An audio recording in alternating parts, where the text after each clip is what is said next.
కొంతమంది అమ్మాయిలు చాలా సున్నితంగా ఉంటారు. మ్యారేజ్ అయిన తర్వాత తన భర్తకి బిఫోర్ మ్యారేజ్ వేరే అమ్మాయితోటి రిలేషన్‌షిప్‌లో ఉన్నట్టుగా తెలిస్తే ఆ ఇల్లు ఒక అగ్నిగోళంగా మారిపోతుంది.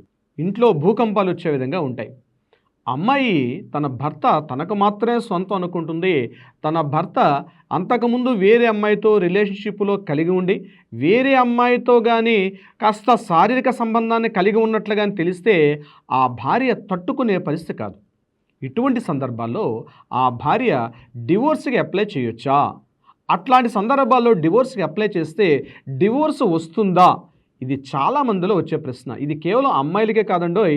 అబ్బాయిలకు కూడా వర్తిస్తుంది. తన భార్య అంతకుముందు వేరే అబ్బాయితో రిలేషన్‌షిప్‌లో ఉంది.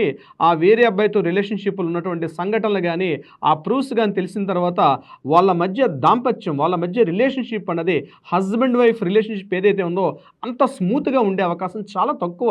ఏ హస్బెండ్ కూడా టాలరేట్ చేసుకోలేడు. అదేవిధంగా ఏ వైఫ్ కూడా టాలరేట్ చేసుకోలేదు.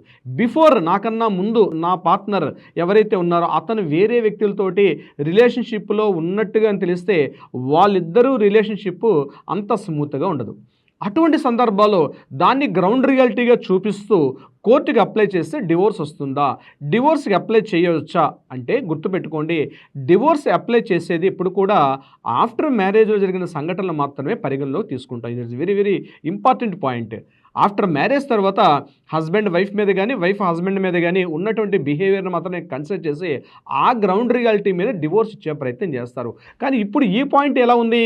బిఫోర్ మ్యారేజ్ ఉన్నటువంటి రిపోర్ట్‌ని చూపించి ఇక్కడ మనం డివోర్స్‌కి అప్లై చేస్తే డివోర్స్ వస్తుందంటే కొన్ని సందర్భాల్లో వచ్చే అవకాశం ఉండదు. కానీ కొన్ని సందర్భాల్లో డివోర్స్ కూడా వస్తుంది.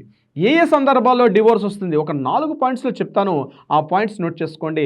First number 1 point, facts hide చేస్తూ చేయడం. ఫ్యాక్ట్ హైడ్ చేయడం అంటే ఆ రిలేషన్‌షిప్ ఉన్న విషయాన్ని తన ముందు చెప్పకుండా తను చీటింగ్ చేయడం, ఫ్రాడ్ చేయడం అన్నటువంటి మైండ్ సెట్‌లో చేసినట్టుగా గాని మనం ఎవిడెన్స్ గాని చూపించుకోగలిగితే తప్పనిసరిగా అది గ్రౌండ్ రియాలిటీగా వస్తుంది. తప్పనిసరిగా డివోర్స్ కూడా వచ్చే అవకాశం ఉంటుంది. ఇది నంబర్ 1.